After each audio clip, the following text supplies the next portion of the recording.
ओम शांति।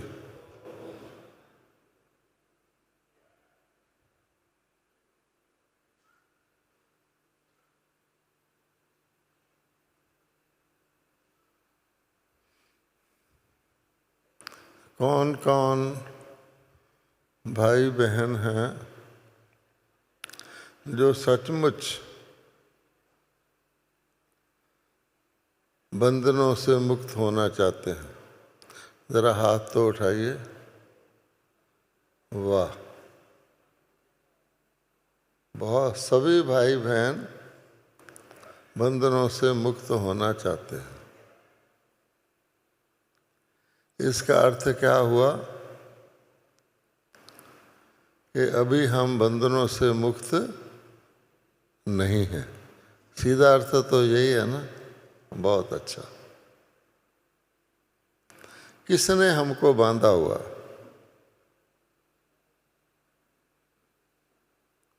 जिसको हम कहते हैं बंधन, किसने बांधा हुआ?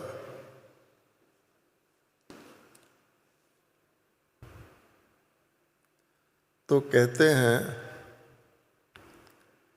कि नारद जी भगवान के पास गए और नारद जी ने कहा, हे भगवान, आप दयालु हो, कृपालु हो, न्यायकारी हो, मेरी एक छोटी सी रिक्वेस्ट है। तो भगवान तो सदा खुश रहते। बोलो बच्चा। बोला कि सतयुग में केवल 9 लाख आत्माएं होती हैं। 9 लाख आत्माएं और इतना सारा धन, संपत्ति, साधन, 9 लाख सिर्फ। और कलयुग के अंत में तो कितने 100 करोड़ हो जाती हैं। मकान भी एक मंजिल के ऊपर दूसरा बनाना पड़ता है। तो भगवान आपसे एक रिक्वेस्ट है कि क्यों नहीं आप कुछ आत्माओं को कलयुग से सतयुग में ट्रांसफ़र कर दो। बड़ा अच्छा हो जाएगा, है ना। वो भी खुश, वो भी खुश। आप तो सर्वशक्तिवान हैं। केवल 9 लाख और उनके पास इतना अथाह धन संपत्ति और इतने 800 करोड़, तो आप ट्रांसफ़र कर दो। तो आप सोचिए कि भगवान ने या शिव बाबा ने क्या किया होगा। क्या ख्याल है? तो मुस्कुराए। तो बोले, भगवान आपकी मुस्कुराहट का मैं अर्थ नहीं समझा। तो बोले, जो है वो ठीक है। पर वो बोला, आपको क्या आपत्ति है? हाँ, कुछ आत्माओं को वहाँ से यहाँ ट्रांसफ़र कर दीजिए।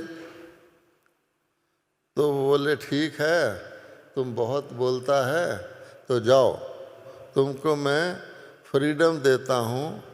जाओ और धरती से जितने भी लोगों को तुम कलयुग से सतयुग में ले आओगे, मैं उसका ग्रीन पास दे दूँगा। तो बड़ा खुशी खुशी खुशी खुशी नाचता नाचता नारद धरती पर आया। लंबी कहानी है, लेकिन शॉर्ट में ये है कि एक महात्मा जी बहुत नया आश्रम बनाया था, उसके बाहर खड़े थे। तो वहाँ जाके बोला, नारायण नारायण। उसने देखा कि देवता नारद कहाँ से आ गया। बोला, कहो महाराज। बोला, तेरे लिए बहुत खुशखबरी है। भगवान ने तुम्हें स्वर्ग में बुला लिया कि सतयुग में आ जाओ, चलो फटाफट। बोला कि अभी तो मैंने आश्रम नया नया बनाया है, इसका मिनिस्टर से उद्घाटन कराना है, तो इतना जल्दी मैं नहीं जा सकता। उसने कहा, स्वर्ग में चलो ना। तो कहता, नहीं, जब तक मेरा आश्रम अभी तो ताज़ा बना है, उसमें कोई शिष्य भी नहीं आए, उद्घाटन ही नहीं हुआ, मैं नहीं जा सकता। गायब हो गया। तो एक सोचा, किसके पास जाऊं? तो एक बिजनेसमैन रात को दरवाज़ा बंद करके दुकान का पैसे गिन रहा था। आजकल आपको पता है कैश ट्रांजैक्शन अलाउड नहीं है। वहाँ जाके बोला नारायण नारायण, वही बात रिपीट किया। तो बिजनेसमैन ने उसको सिर से पाँव तक देखा। बोला पहले तू बता यहाँ अंदर एंट्री कैसे की तूने, हैं? और तुझे पता है कि मैं पैसे गिन रहा हूँ और मुझे नहीं चाहिए तुम्हारा सतयुग वगैरह, तो यहाँ से चले जा, नहीं तो मैं पुलिस को रिपोर्ट करता हूँ।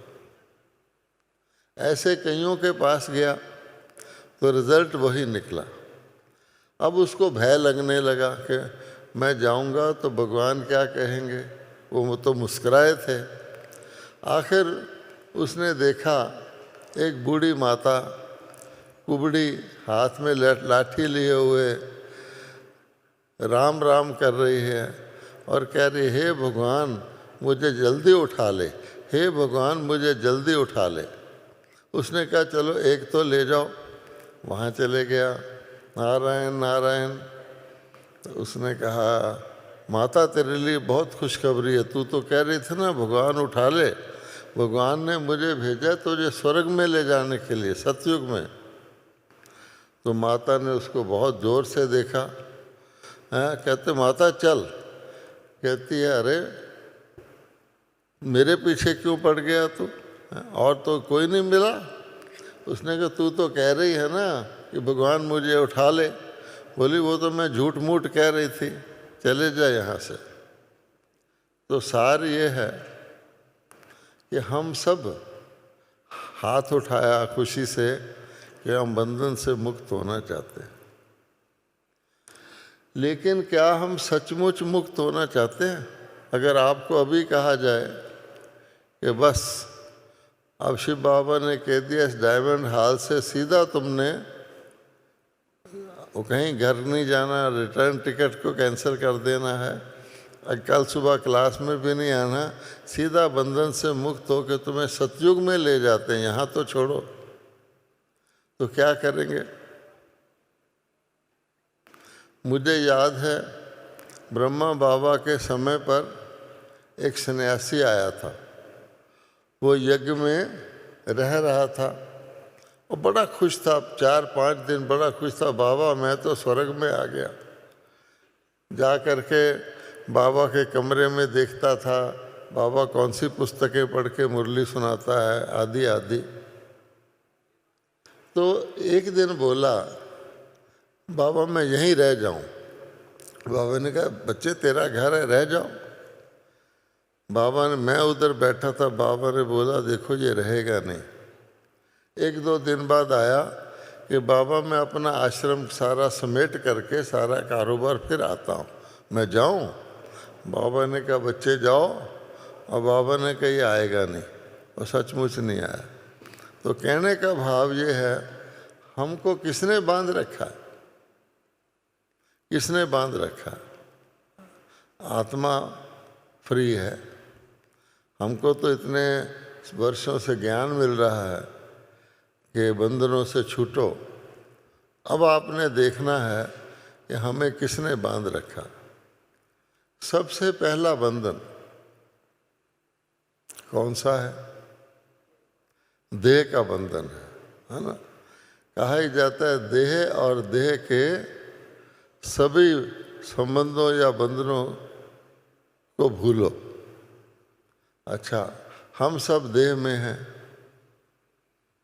तो क्या हम देह को इसी वक्त देह से फ्री होने को तैयार हैं कि या ये सोचते रहते हैं कि कोरोना ना आ जाए पट्टी बांध के रखो? हैं, क्या ख्याल है? कोरोना तो जिसको आना है उसको ही आना है, और कोई शरीर छूटने से बच नहीं सकता। फिर भी इतना देह से प्यार क्यों? पुरानी तमोगुनी देह, आज यहाँ दर्द है वहाँ तकलीफ है। तो आप देखेंगे कि संगम पर ब्राह्मण होकर भी, और ये हमारा लक्ष्य है कि विदेही बनना है, देह को भूलना है, फरिश्ता बनना है, उसमें भी देह नहीं है, फिर भी हम देह में रहने के कितने कितने बहाने ढूंढते हैं। जब देह को त्यागने की बात आती है तो हम कहते हैं, बाबा कहता है, अरे संगम युग बहुत मूल्य युग है, संगम युग का शरीर बहुत वैल्यूएबल है, तुम केवल संगम युग के अंदर ही कमाई कर सकते हो, अपने आप को तसल्ली देते हैं। तो क्या करना चाहिए कि संगम युग में देह सबसे इम्पोर्टेंट है, क्लास को भी मिस करके सैर करना चाहिए। मुरली बाद में पढ़ लेंगे, क्योंकि संगम का देह है। अब बाबा कहता अगर अंदर से देखो तो संगम की घड़ियों को कितने अमूल्य तरीके से यूज़ कर रहे हैं वो अलग बात है, लेकिन देह का मोह होने के कारण बहाना ढूंढते हैं कि संगम का शरीर बड़ा इम्पोर्टेंट है। इसलिए बाबा कहता है कि बंधन मुक्त होने से क्या करना चाहिए कि सबसे पहले जिस चीज़ ने हमको बंधन में डाला, सतयुग में क्या हमारे पास देवताओं का शरीर नहीं था? लेकिन सतयुग में हम कहते हैं कि देवता बंधन में थे, शरीर भी था, एक शरीर नहीं था। सतयुग से लेकर त्रेता के अंत तक 20 और ये वाला 21 शरीर थे, लेकिन कभी हमने कहा कि हम बंधन में हैं? नहीं कहा। तो वो भी तो कोई तरीका था कि शरीर भी है और शरीर छोड़ने का भय भी नहीं है, वहाँ तो आयु भी पूरी होती है। फिर भी देवताओं को अमर कहा जाता था, अमर लोक के निवासी, उनकी दुनिया को ही अमर लोक कहा जाता था, और आज की दुनिया को मृत्यु लोक। अब मृत्यु किसका होता है? मृत्यु आत्मा का तो होता नहीं। तो इसका अर्थ क्या हुआ कि उस समय देह में रहते हुए भी हम, ये भी नहीं मुख से निकलता कि देवता मर गया। हम कभी कहते हैं श्री कृष्ण जी मर गए या हे राम जी मर गए, नहीं, शब्द ही नहीं निकलता। तो इसका अर्थ क्या हुआ कि देह का बंधन तब बंधन बनता है जब हम बॉडी कॉन्शियस होते हैं। अपने को जो हम आत्मा हैं वो ना मान करके बॉडी मानते हैं, तब ये बंधन बनता है। क्यों है? हम ड्राइवर और हम कहते हैं हम तो कार हैं, तो कितना धोखा हो गया। तो इसलिए जो बाबा कहते हैं देह को भूलो, अर्थात अगर आप सोल कॉन्शियस रहेंगे, अपने को आत्मा मान के चलेंगे, बैठेंगे आप इसी कुर्सी पर जिस पर आप बैठे हैं, लेकिन ये नहीं मानेंगे कि मैं शरीर बैठा हूँ, मेरे अंदर कोई आत्मा है, ये मानेंगे कि मैंने आत्मा ने इस शरीर को यहाँ बिठाया हुआ है। बहुत फर्क पड़ जाएगा। अमृत वेले भी जब उठते हैं तो अगर हम ये मानते हैं मैं तो छोटी सी आत्मा हूँ, इतनी पावरफुल हूँ, मेरे अंदर परमानेंट पार्ट भरा हुआ है और मैं आत्मा इतनी शक्तिशाली हूँ कि मेरे अंदर आलस्य और थकावट की तो मार्जिन ही नहीं है। वही आप जो सुबह उठने में कष्ट फील कर रहे हैं, डिफ़िकल्टी फील कर रहे हैं, अगर आपको कह दिया जाए कि आपकी खाट के नीचे काला सांप है, बहुत ज़बरदस्त फन निकाल के देखो, तुमको आवाज़ आ रही है, तो आपकी नींद कहाँ जाएगी? आप उस वक़्त आलस्य करेंगे, अरे मैं तो रात को देर से सोया था, या जंप करके भागेंगे, तो ताकत कहाँ से आ गई? कोई कह दे आपके खाट के नीचे टाइम बॉम्ब रख गया कोई, 15 सेकंड में फटने वाला है, तो अमृत वेला सीधा ही आप डायमंड हॉल में जंप लगाएंगे, वहाँ नहीं सोएंगे। इसका मतलब क्या हुआ कि आत्मा में तो पूरी शक्ति है, आलस्य कर रही है इसलिए कि इतना लंबा चौड़ा शरीर है। हाय, बाबा कहते सारा दिन उतना थकावट महसूस नहीं होता जितना अमृत वेले खास होता है। जैसे किसी ने अंग तोड़ तोड़ के रख दिए हैं और प्राण निकल रहे हैं मेरे। अगर हम आत्मा मानने का परमानेंट अभ्यास करें तो राम श्लोक जी को नहीं कहना पड़े कि 2 बजे आके आज आप अभ्यास करिए, कौन कौन आएगा 2 बजे, आ जाते हैं, अच्छी बात है। अब अगर सोल कॉन्शियसनेस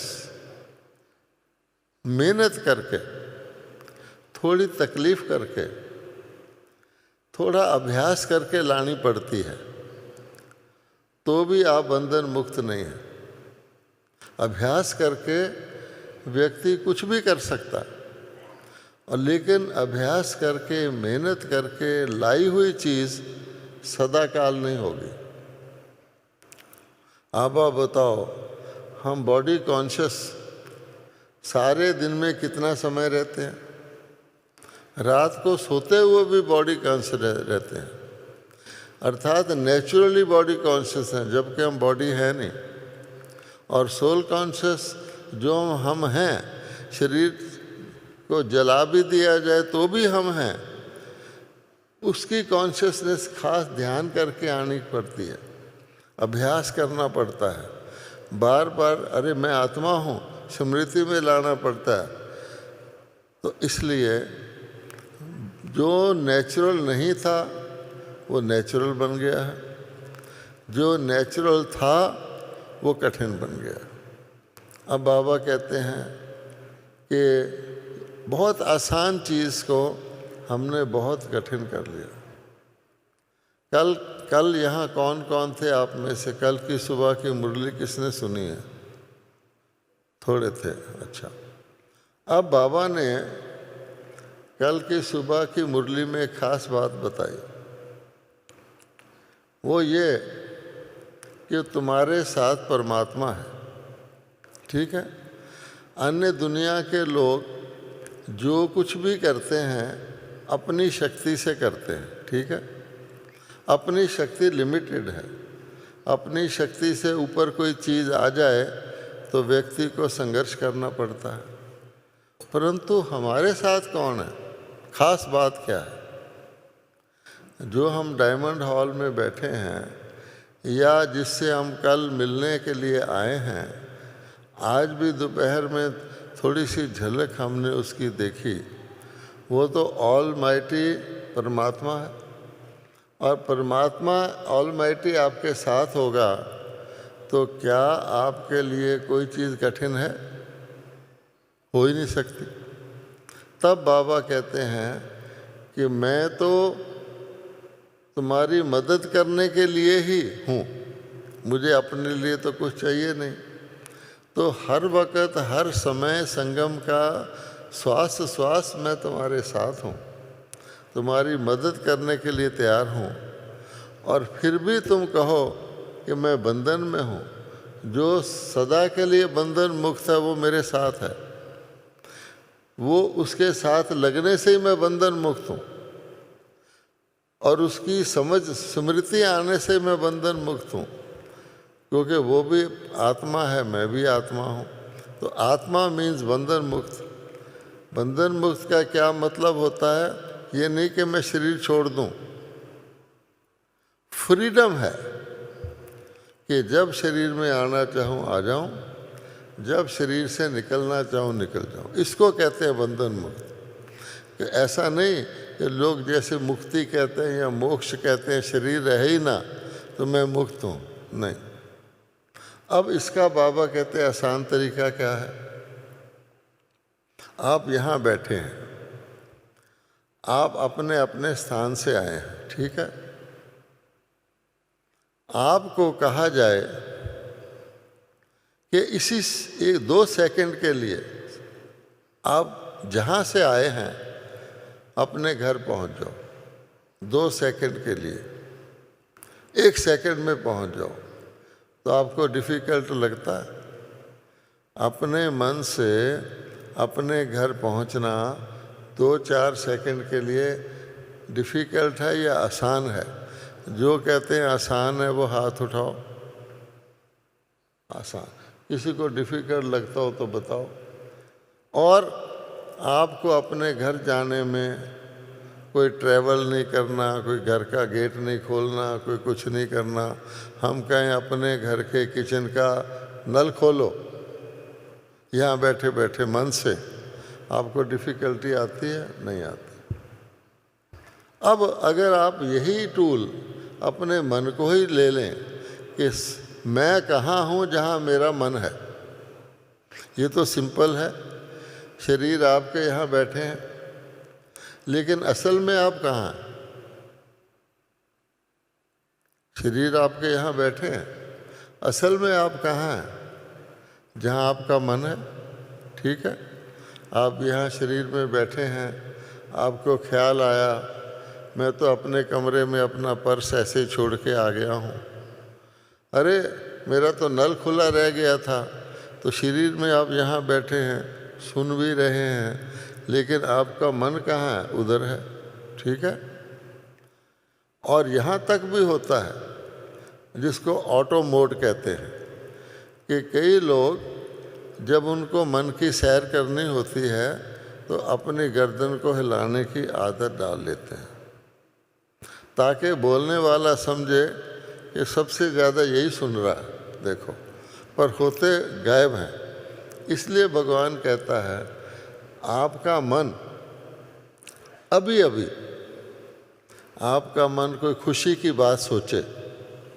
आपके जीवन में एक दिन तो कभी खुशी आई होगी, बहुत खुशी आई है। कोई खुशी की बात सोचे। अब यहाँ बैठे हैं, क्लास चल रहा है, सब भूल कर हैं, अमृत वेले या किसी वक्त देखो, बाबा कहता है फ़ोटो देखता हूँ तो क्या होता है, इतने मस्त होते हैं। या तो अपनी गर्दन ऐसी होती है या साथ वाले की गर्दन पर होती है, वाह। तो बाबा कहता है और ही कहीं होते हैं। तो अगर आप कोई खुशी की बात सोच रहे हो तो बैठे यहाँ हैं, आपके चेहरे पर क्या दिखेगा? खुशी दिखेगी। कोई आएगा कहेगा अरे बहुत खुश नज़र आ रहे हो, क्या सोच रहे हो, पूछ भी लेगा। उसको पता है कि खुशी की बात सोच रहा है। अगर आप कोई दुख वाली बात सोचो, अरे मेरे तो पैसे निकल गए पर्स से, तो आपके चेहरे पे आएगा।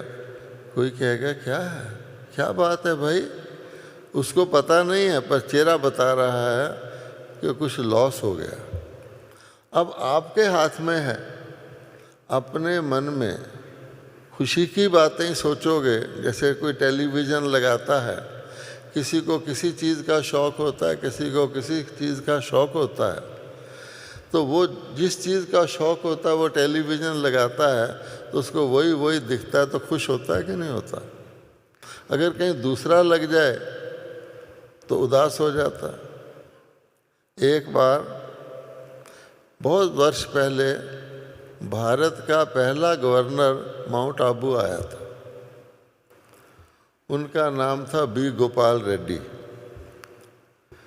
तो आंध्र प्रदेश के थे। तो मुझे उस वक़्त ये नहीं पता होता था कि साउथ इंडिया में भी कई कई भाषाएं हैं, कई कई देश हैं, तमिल है, मलयालम है, तेलुगु, मुझे कुछ पता नहीं था। मैंने उसको माउंट आबू में लाके पांडव भवन में कमरे में बिठाया। मेरी ड्यूटी थी। तो मैंने कहा आप जूस पिएंगे? कहता हाँ। तो मैंने सोचा कि इसको गीत लगा देता हूँ, तब तक मैं जूस बनवाऊँगा, क्योंकि उन दिनों जूस साड़ी के अंदर मौसमी को दबा के निकाला जाता था। तो मैंने कहा आपको गीत लगा दूँ? तो मुझे क्या पता, मैंने तमिल का गीत लगा दिया, सारी मुन्ने परम पुनंदे, कुछ ऐसा था। अब मैं उधर गया, बहनों को बोला जूस निकालो, जूस निकालो, गवर्नर को पिलाना। फिर भागा भागा आया तो बोला भाई हिंदी का ही गीत लगा दो। मैंने सोचा ये क्या कह रहा है। तब मुझे पता लगा कि उसको तमिल गीत से हिंदी गीत अच्छा लग रहा था, क्योंकि वो तेलुगु था। अच्छा, तो इसी प्रकार से आपको जो रुचि है, जिस चीज़ की आपकी रुचि है उधर आपका मन आपे ही जाएगा, इतना जाएगा कि आप उसको वापस नहीं ला सकते। जैसे अभिमन्यु के लिए कहते हैं कि वो चक्रव्यूह में चला गया, उसको अभिमान था कि मैं निकलना नहीं आता था। अब आपके मन को भी ऐसा ही है, जिस चीज़ में आपका मन रुचि से लगता है ऐसा लग जाता है। जैसे शाम को कल्चरल प्रोग्राम हो, तमिलनाडु का 50वां वर्ष मनाया जाए, खूब प्रोग्राम हो रहा है, रात के 10:15 बज गए हैं, कोई कह रहा है अरे सुबह अमृत वेले उठना है, ये लास्ट आइटम है, नहीं नहीं थोड़ा और, हम जाग जाएंगे क्योंकि रुचि है। अब भगवान कहता है अगर आपने सचमुच मुक्त होना है और जीवन मुक्त होना है, अर्थात ऐसी मुक्ति नहीं कि जो आपको शरीर ही ना हो, तो और यही होना है तो एक ही तरीका है। तरीका बड़ा आसान है, तरीका आपके हाथ में है। तरीका क्या है कि अपने मन को ट्रेन करें, जहाँ लगाना चाहें, जब लगाना चाहें और जितने समय के लिए लगाना चाहें वहाँ लगा सके और वापस ला सके, बस। अगर आप इसको कहते हैं एकाग्रता। पहले हमें बाबा ने एकाग्रता की सिंपल परिभाषा बताई थी। एकाग्रता मीन्स कंसंट्रेशन, एकाग्रता मीन के किसी एक चीज़ पर ध्यान लगाना, है ना। फिर बाबा ने कहा कि एकाग्रता का मतलब ये नहीं है कि किसी एक चीज़ पर कुछ समय के लिए ध्यान लगाना। कितनी देर लगाओगे? आपने बहुत मेहनत की, सुबह 2 बजे भी आ गए तो फिर क्या होगा? राम सलोक जी बोलेंगे कि 3:30 बजे हैं, अभी थोड़ा एक्सरसाइज कर लो, तुमको 1 घंटा और बैठना है, जैसे बहुत बड़ा अचीवमेंट करेंगे। और आजकल हम यही करते हैं, इतने बजे योग शुरू होना है, इतने बजे योग ख़त्म होना है। क्या वंडर है। आप इसी शब्द को ले लें, इतने बजे योग शुरू होना है, पहले से रिटर्न टिकट लिया हुआ है, इतने बजे समाप्त होना है। इसको योगी कहेंगे क्या? शुरू होने से पहले कहाँ थे आप? योगी नहीं थे। समाप्त होने के बाद क्या होगा? आप योगी नहीं होंगे क्या? तो ये सिस्टम ही गलत है। अगर हम योगी हैं, बाबा कहता है योगी जीवन है, तो सदा का योगी जीवन है या पार्ट टाइम योगी जीवन है? कोई कहे मैं शिव बाबा का 4 घंटे का बच्चा हूँ, 4 घंटे के लिए रोज़, अब बाकी घंटे के लिए फिर किसका बच्चा है? इसलिए जो हम स्थिति चाहते हैं, मुक्ति, जीवन मुक्ति भी चाहते हैं, तो सदा के लिए चाहते हैं या 2-4 घंटे के लिए चाहते हैं? बाबा कहता है तुम्हारे सपने में भी, ख्वाबो ख्याल में भी, संकल्प में भी वो चीज़ होनी चाहिए। अगर आपने जीवन मुक्ति सारा दिन धारण कर ली और सपने में कोई आपको ऐसा सपना आ गया जो आपको बंधन दिखे, आप भाग रहे हैं, पीछे पुलिस भाग रही है, इधर छुप रहे हैं, तो जीवन मुक्ति नहीं है। इसलिए पहली बात कि आपके अंदर अनुभूति करने वाली शक्ति कौन सी है? आत्मा तो है। आत्मा की कौन सी शक्ति है जो अनुभूति करती है? वो है मन, है ना। मनमरा भाव कहते हैं कि भगवान की अनुभूति करो। और अनुभूति के अंदर रुकावट डालने वाली शक्ति कौन सी है? उसको कहते हैं बुद्धि। हम समझते हैं बुद्धि बहुत अच्छी चीज़ है, जो बुद्धिवान है वही सब कुछ कर सकता है। भगवान कहता है सोचो, देवताएं बुद्धि को यूज़ करते थे या नहीं करते थे? बोलो। जो देवी देवता थे, जिनकी कंप्लीट बुद्धि थी, सतो प्रधान, बिल्कुल क्लियर इंटेलेक्ट, क्या वो बुद्धि को यूज़ करते थे? जो कहते हैं नहीं करते थे, हाथ उठाओ कि देवताएं बुद्धि को यूज़ नहीं करते थे। अरे करते थे क्या? क्या देवताएं बुद्धि को यूज़ करते थे? भाई लोगों, जो कहते हैं नहीं करते थे वो हाथ उठाओ। वंडर है। देवताओं को बुद्धि यूज़ करनी पड़ती थी। बुद्धि कब यूज़ करते हैं? जब आपको डाउट होता है, संशय होता है। आप जा रहे हैं, आगे सड़क 2 सड़कों में चेंज हो जाती है, तो आप खड़े हो जाते हैं कि इस सड़क से मैंने जाना है या उससे। तो आप बुद्धि लगाएंगे, बोर्ड पढ़ेंगे या किसी से पूछेंगे कि भाई ये सड़क कोयम्बतूर जा रही है या ये सड़क जा रही है, तो बुद्धि यूज़ करेंगे। अगर आपको पता ही है, रोज़ अपने घर जाते हैं, तो आप बुद्धि यूज़ करते हैं कि मेरा घर आ गया, मेरा ये गेट है, मेरी ये नहीं। तो इसलिए बुद्धि कंप्लीट है, लेकिन यूज़ करने की आवश्यकता नहीं। ताकतवर थानेदार कौन होता है? जो पिस्टल लगी हुई है और कभी यूज़ नहीं करता, या घड़ी घड़ी पिस्टल यूज़ करता है? कौन सा ताकतवर होता है? लगी हुई है, कभी खोलनी ना पड़े। इसलिए भगवान कहता है कि बुद्धि को छोड़ दो। बुद्धि तो आपको डाउट के समय ही काम आती है, इसलिए बुद्धि को छोड़ दो। हम निश्चयात्मक बुद्धि हैं, संशयात्मक नहीं है। बुद्धि को एक बार ही निश्चय है कि हम भगवान के बच्चे हैं, परमात्मा से हम पढ़ते हैं। इसलिए अब आ जाओ मन पे। तो गीत भी सुबह सुबह क्या बजता है? जहाँ हमारा क्या सुबह सुबह होता है ना, शिव की याद रहेगी। क्या? जहाँ हमारा क्या? ये भी पता है कि कुछ नहीं, वहाँ हमारा मन होगा। हम ये कह सकते हैं कि हम वो महसूसता करते हैं जहाँ हमारा मन होता है। उसी परिस्थिति में आप मन की एटीट्यूड को चेंज कर लीजिए, आपकी महसूसता बदल जाएगी। उसी परिस्थिति में आप मन का एटीट्यूड दूसरी तरफ कर लीजिए, आपकी बदल जाएगी अनुभव। मान लीजिए कोई बहुत बड़ा व्यक्ति विदेश का, जिसने वहाँ पर सेंटर खोला है और अपने अच्छी तरह से वहाँ चला रहा है, उसको बहनें कहती हैं, अरे भाई तू माउंट आबू जा, वहाँ पैराडाइज है, वहाँ जो तू 6 महीने में उन्नति करता है तेरी 1 दिन में हो जाएगी, वहाँ जा। वो बेचारा आ जाता है और माउंट आबू में, मैं पांडव भवन का एग्जाम्पल देता हूँ, वहाँ आके गेट पर आ जाता है और उसको कोई रिसीव करने वाला भी नहीं, घंटी लगी हुई वो बजाता है।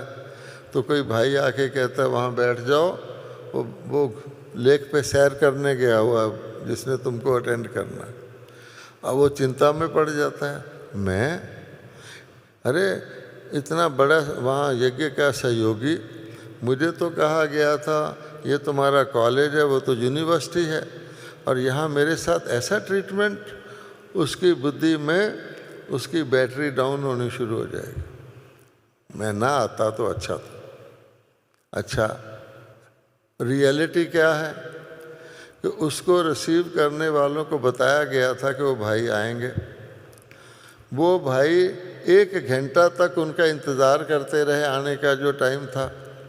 उन भाइयों को रोज़ की आदत है लेक की सैर करने की, तो सोचे अभी आए ही नहीं, 1 घंटा हो गया, तेरा मैं सैर करे आता हूँ। और जो ही वो सैर करने गए वो आ गए। अब तुम्हारा प्लेन लेट हो गया या तुम्हारी टैक्सी लेट पहुँची, अच्छा अब तुम टैक्सी वाले को तो नहीं कहा कि प्लेन लेट हो गया है, प्लेन वालों को नहीं कहा कि तूने प्लेन लेट क्यों कर दिया, वहाँ तो मजबूर थे। और यहाँ आके मेरा ये ऐसा स्वागत, और अगर वही व्यक्ति सोचने लग जाए, ठीक है मुझे कहा गया था ना यूनिवर्सिटी है, मेरा तो गेट पर ही एग्ज़ामिनेशन हो गया, देखो क्या क्या फ़र्क पड़ता है, 2 मिनट बैठ जाता हूँ तो उसकी बैटरी चार्ज होनी शुरू हो जाएगी। इसी प्रकार से हमारे हाथ में है, जिस चीज़ को हम बंधन समझते हैं।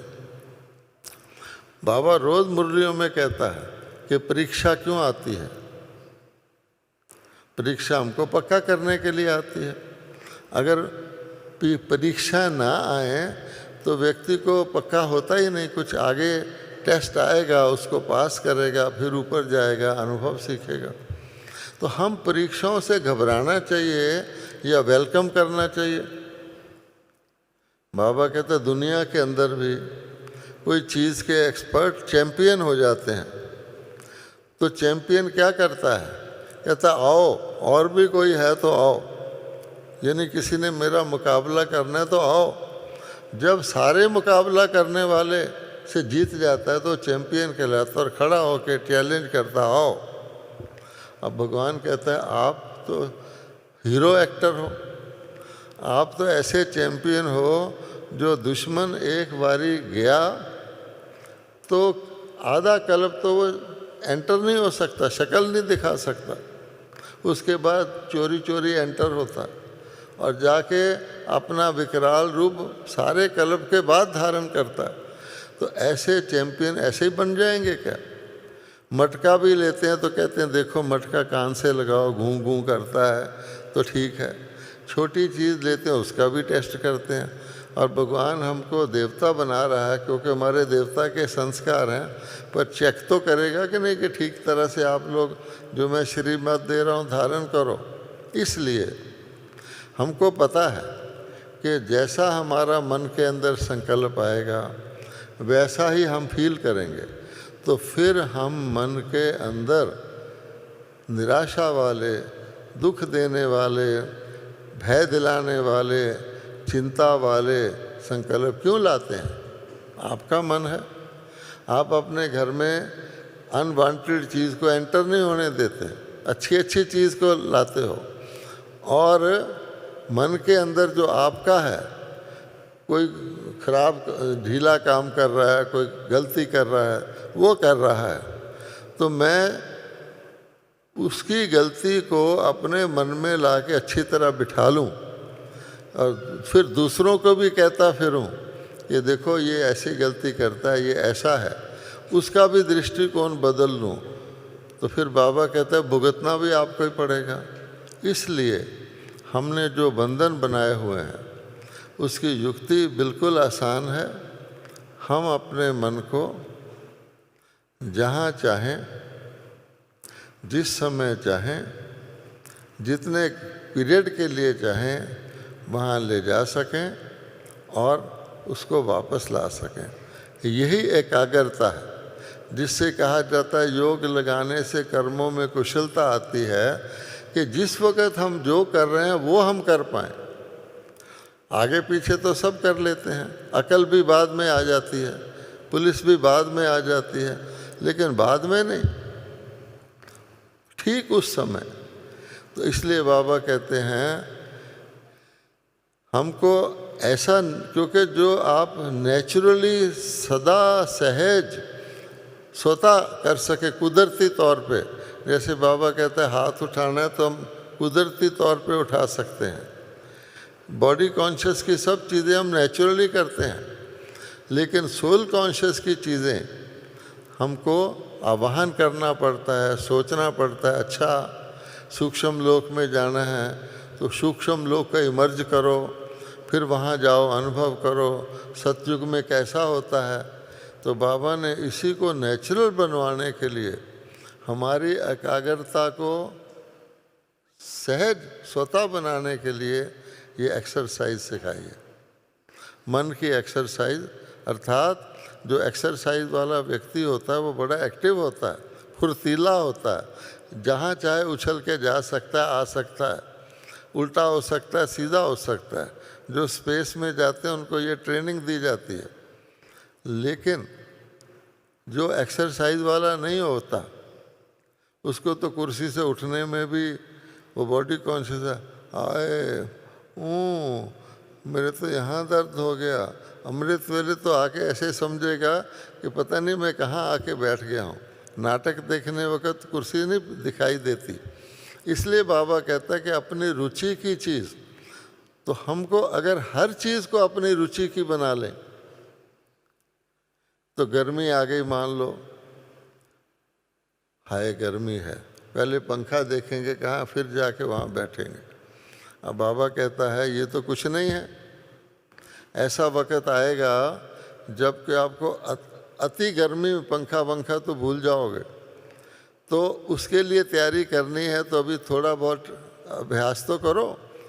हम ये नहीं कहते पंखा बंद करके बैठ जाओ, लेकिन कभी नहीं है तो उसको भी उसी तरह सहज समझेंगे, नहीं समझेंगे।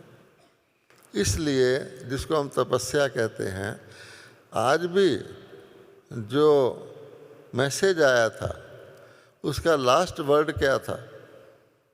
आज जो दोपहर को मैसेज आया था उसका लास्ट वर्ड क्या था? कि बच्चे एक रस होके चलो। ये नहीं कहा एकता में चलो, ये करो वो करो, एक रस। अर्थात हर वक़्त हम उसी रस में रहें। अब एक रस का मतलब क्या हुआ कि सुबह आपके फ़ोटो लिए जाएं, आपका वीडियो बनाया जाए, तो सुबह से शाम तक आपका चेहरा वैसा ही रहना चाहिए। गुलजार दादी का रहता था। ऐसे नहीं कोई रुचि वाला आ गया, काम वाला व्यक्ति आ गया, कुछ आपकी तारीफ़ करने वाला, तो आपका चेहरा बढ़िया हो गया। कोई ऐसा ही आ गया जिससे आपको कोई मतलब नहीं, या किसी ने कह रखा है ये आपको ऐसे फालतू वेस्ट कर, तो पहले ही चेहरा उतर गया। तो ये एक रस नहीं है। वो व्यक्ति कैसा है, वो व्यक्ति कैसा है, प्रश्न ये नहीं है। प्रश्न ये है कि मेरा चेहरा कैसा बना, उसको देख के। अगर हम प्रकृति जीत नहीं होंगे, इंद्रिय जीत नहीं होंगे, काल जीत नहीं होंगे, तो ज़रूर हमारा चेहरा बदलेगा। ज्ञान सुनाते सुनाते चेहरा बदल जाता है। अगर दूसरा व्यक्ति ज्ञान सुनते सुनते आपको कुछ प्रश्न करना शुरू कर दे, या कहे नहीं मैं नहीं ये मानता, तो 2-3 बार के बाद आपका चेहरा बदल जाएगा। क्या मुसीबत आ गई।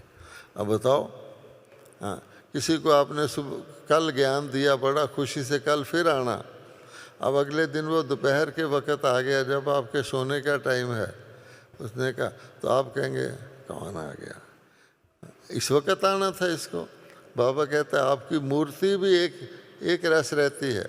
मूर्ति सदा मुस्कुराती रहती है, सुबह शाम दोपहर। तो लोग मूर्ति से भी कुछ प्रेरणा ले लेते हैं, मूर्ति से भी कुछ शांति ले लेते हैं। हमारा जब बदला हुआ चेहरा देखेंगे तो कहेंगे नहीं भाई ये तो अंदर कुछ है बाहर कुछ है, इससे तो हम अच्छे हैं। फिर क्या होगा, अपनी भी बदनामी कराई, भगवान की भी बदनामी कराई, ज्ञान की भी बदनामी कराई। तब करके एक रस हम तभी रह सकते हैं अगर कोई चीज़ बहुत सहज हो। गुस्सा, क्रोध, अब क्रोध कितना भी गुस्से वाला व्यक्ति होगा वो 24 घंटे गुस्सा नहीं कर सकता, क्योंकि नकली चीज़ है। लेकिन शांति वाला व्यक्ति 24 घंटे शांत दिख सकता है। तो सार क्या हुआ कि अपने हाथ में है, जीवन मुक्ति चाहिए। तो जैसे जब मर्जी आ जाओ, जब मर्जी चले जाओ, जहाँ मर्जी हो, हर परिस्थिति में एक समान हो, उसके लिए मन को ही अभ्यास कराना पड़ता है कि मेरा मन बंधन में ना आए। और बंधन भी 2 प्रकार के होते हैं। जो दुख देने वाले बंधन हैं उससे फिर भी हम सावधान रहते हैं, क्योंकि दिखता है ये बंधन दिया, मिर्च खाई तो सीसी करेंगे। आजकल तो ऐसा भी हो गया कि मिर्च खाते जाओ सीसी करते जाओ, लेकिन फील तो होता है कि मिर्च खाने से सीसी होता है। लेकिन सुख देने वाले बंधन, जिसको बाबा सोने की जंजीर कहता है, वो तो खुद बंधवाते हैं। और उसके लिए बाबा ने 2 शब्द बताए हुए हैं, मैं और मेरा। बस मैं और मेरा मीन्स बंधन। गुलजार दादी कहा करती थी, अगर मेरा रुमाल भी कह दो तो मेरापन आ गया, अगर रुमाल इधर उधर हो गया तो कहेंगे मेरा रुमाल कहाँ है, मैं तो सीट पर रुमाल रख के गया था। एक छोटी बात है। अगर हम कहें मेरा सेंटर, मेरा ये, मेरी विशेषता, मेरा यज्ञ में कंट्रीब्यूशन, मेरा ये मैंने किया है, ये जिज्ञासु मैंने बनाया है, तो बाबा कहता है पहला बहुत सख्त बंधन हो जाएगा, आप बेहद में जा ही नहीं सकेंगे। उसी पिंजरे के अंदर ही आप सोने का पिंजरा है, आपको वहीं खाना मिल रहा है, लेकिन उड़ नहीं सकते आप। इसलिए सबसे बड़ा पिंजरा ये वाला नहीं है, इसको भी मेरा कहने से ये पिंजरा बनता है। तो एक तो मन की फ्रीडम, और उसके लिए बाबा ने कहा है एकाग्रता, और एकाग्रता के लिए बाबा ने बहुत सिंपल अभ्यास बताया कि भाई सारा चक्कर को याद करोगे, यूँ तो हमें सुदर्शन चक्करधारी बनना है, तो थोड़ी देर बाद आप देखोगे मैं सतयुग याद कर रहा था, मैं तो सब्जी मंडी में पहुंच गया हूँ। अच्छा, लेकिन इसलिए बाबा ने उसको स्पॉट करके बताया है कि चलो यहाँ यहाँ यहाँ बीच में आप ही कवर हो जाएगा। सिंपल 5 शब्द बताए हैं जो हमारे हिस्ट्री जोग्राफी है कि भाई परम धाम ठीक है, क्या हम बीके होकर अच्छी तरह अंदर से संस्कार रूप से भी, बुद्धि से भी नहीं मानते कि हम परम धाम के निवासी आत्माएं हैं, और ख़ास तौर पे अभी परम धाम को फिर जाना है। बस परम धाम कहा तो बाबा कहता है पिता भी मिल जाएगा, उसकी किरणें भी मिल जाएंगी, अपना सेक्शन भी पता लग जाएगा कि हम भगवान के पास रहते हैं, इतना ही कहा। अच्छा, परम धाम के बाद एक तो बाबा ने लास्ट वर्ड ब्रह्मा बाबा के हैं, निराकारी आकारी। अब आकारी भी हमारा रूप है, सपने में भी हम आकारी घूमते हैं, आकारी रूप में आप सारी अनुभूतियां कर सकते हैं। तो बाबा ने कहा आकारी के साथ क्या है, निर्विकारी, क्योंकि फरिश्ता रूप में आप क्रोध नहीं कर सकते, आप अहंकार नहीं कर सकते, तो अपने बिंदु रूप में ज़्यादा ना भी रहें तो फरिश्ता रूप में तो आप यहाँ से भी मन आपका घूमता रहता है, फरिश्ता ही तो घूम रहा है। फिर बाबा कहता है साकारी में निरहंकारी, ये पहला शब्द है निरहंकारी, जो मैं अभी कह रहा था क्या कि मैं और मेरापन नहीं। तो निरअहंकारी के लिए बाबा ने हमको क्या कहा हुआ है कि आप सारे ब्राह्मण निमित्त हो, निमित्त हो। अगर हम निमित्त समझेंगे तो आप फ्री हैं।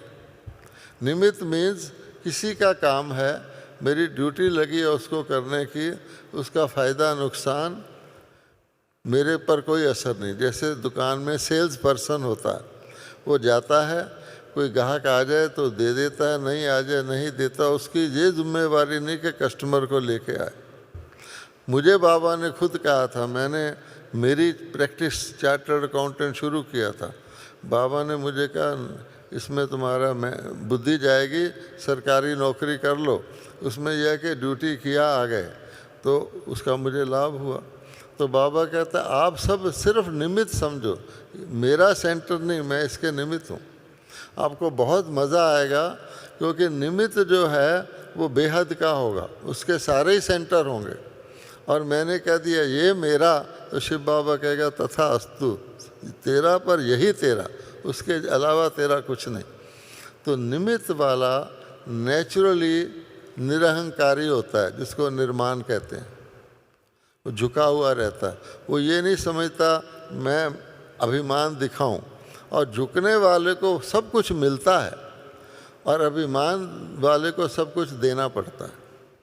आप सोचो ये समुंदर है, सागर, नदियों को क्या पड़ा है, हर नदी चाहे हिमालय से निकले चाहे कहीं से निकले, उसका एक ही लक्ष्य होता है कि मैंने जाकर सागर में लीन होना है। रास्ते में आप डैम बना लो, कुछ कर लो, ऊंचाई आ जाए, चढ़ाई आ जाए, उसने क्यों? कि सागर नीचा है, इसलिए उसको रिसीव ही करना। सी लेवल नीचे होती तो सारी दुनिया की नदियाँ उसमें आ जाती हैं। अगर मैं नीचा हूँ, निर्माण हूँ, तो मुझे मिलेगा, मैं लेने की इच्छा भी रखूँगा। अगर मैं ऊंचा हूँ, अभिमान हूँ, तो मैं दूंगा नेचुरली और खाली होता जाऊंगा, क्योंकि मैंने किसी की सुनना तो है नहीं, सुनाने के लिए हर वक्त तैयार हूँ। तो बाबा कहता वो देने वाला हो गया ना, तो इसलिए रिसीविंग कैपेसिटी घट जाएगी। तो इसलिए निमित्त, फिर निर्माण, और बाबा कहते हैं जो निर्माण और निमित्त हैं वही निर्माण का कार्य करते हैं। विश्व के निर्माण का, सो के निर्माण का, यज्ञ में संगठन के निर्माण का वो ध्यान रखते हैं कि निर्माण करूं, डिमोलिश ना करूं, तोड़ने वाला फोड़ने वाला कार्य नहीं करते। तो सार यही हुआ कि मैं और मेरा नहीं, निमित्त हैं। भगवान ने हमें निमित्त लगाया, हमने खाली उंगली लगानी है। निमित्त वाले को ये भी है कुछ भी नहीं करना, उंगली लगानी है।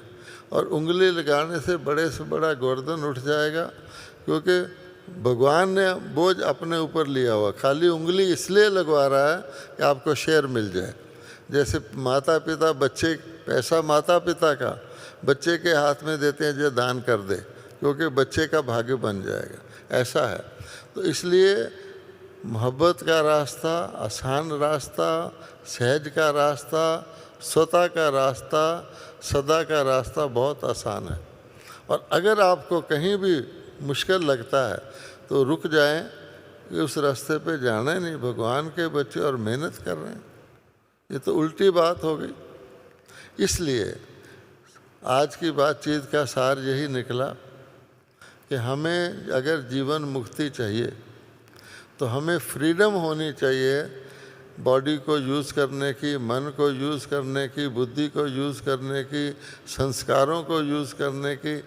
उसमें बीच में भारीपन नहीं आना चाहिए। अब जैसे मैं अपने मन में किसी के लिए उल्टा सोच लूँ, ये तो ऐसा है, इसका तो ऐसे नाम मान शान रखा हुआ है, ये क्या है, इससे ज़्यादा तो मैं ये करता हूँ वो करता हूँ, अच्छा मैंने रख लिया। अब आप देखिए कि जब उस व्यक्ति से मुझे मिलना होगा, मैंने अपने मन में रखा हुआ, बोला भी नहीं है, उसको वाइब्रेशन चले जाएगा, तो मुझे भारी लगेगा। कोई कहे इनसे बात कर, मुझे मुश्किल, तुम ही कर लो। अब ये क्या है, कौन सा ऐसा बैरियर है जो मुझे किसी से बोलने के लिए भी भारीपन ला रहा है? तो असल में क्या है कि मैंने भारीपन के वाइब्रेशन क्रिएट किया। आप कई बार कहते हैं ना, हमारे अंदर गलत फहमी हो गई थी, फिर दोबारा गले मिल जाते हैं। तो गलत फहमी हम पैदा करते हैं, तब करके मन को ट्रेनिंग करेंगे। ये तो मैंने एक एक्सरसाइज बताई, आप सबको पता है कि बाबा ने क्या कहा हुआ है, निराकारी से देवता, देवता से भगत, भगत से ब्राह्मण, बीच का हिस्सा बाबा द्वापर वगैरह का नहीं देते, ब्राह्मण से फरिश्ता। ये 5 स्पॉट को जोड़ लो, जैसे दुनिया में फ़ोटो बनानी सिखाते हैं, इस स्पॉट को जोड़ो तो हाथी बन जाएगा। आप 5 स्पॉट को जोड़ते जाएंगे, आपकी टोटल यात्रा हो जाएगी। तो मन को लगाना, अगर हम मन को इंस्टेंटली निराकारी बना सकते हैं, दूसरे सेकंड में उसको हम देवता बना सकते हैं, तीसरे सेकंड में हम उसको पूज्य बना सकते हैं, लाइनें लगी हुई हैं, चौथे सेकंड में हम उसको ब्राह्मण बना सकते हैं, 5वें में उसको फरिश्ता बना सकते हैं, और इकट्ठे भी मन में रख सकते हैं कि ये 5 हैं 1 सेकंड में। तो आपकी मन की फ्लेक्सिबिलिटी कि मन को जहाँ लगाना है, जहाँ वापस लाना है, ऑटोमेटिक आ जाएगी। तो बाबा ने खुद अपने लास्ट वर्षों की मुरलियों में ये एक्सरसाइज कराए हुए हैं और कहा है कि बच्चे इसको बार बार करते रहो, जितना बार, ताकि फिर आपको ये 5 नहीं लगेंगे, ये पूरा चक्कर ही लगेगा। फिर आप इस लोक को नहीं जानेंगे, इस लोक की ख्याल ही नहीं करेंगे, कहीं और ही होंगे, और आपको हल्कापन ऑटोमेटिकली आएगा। ओम शांति।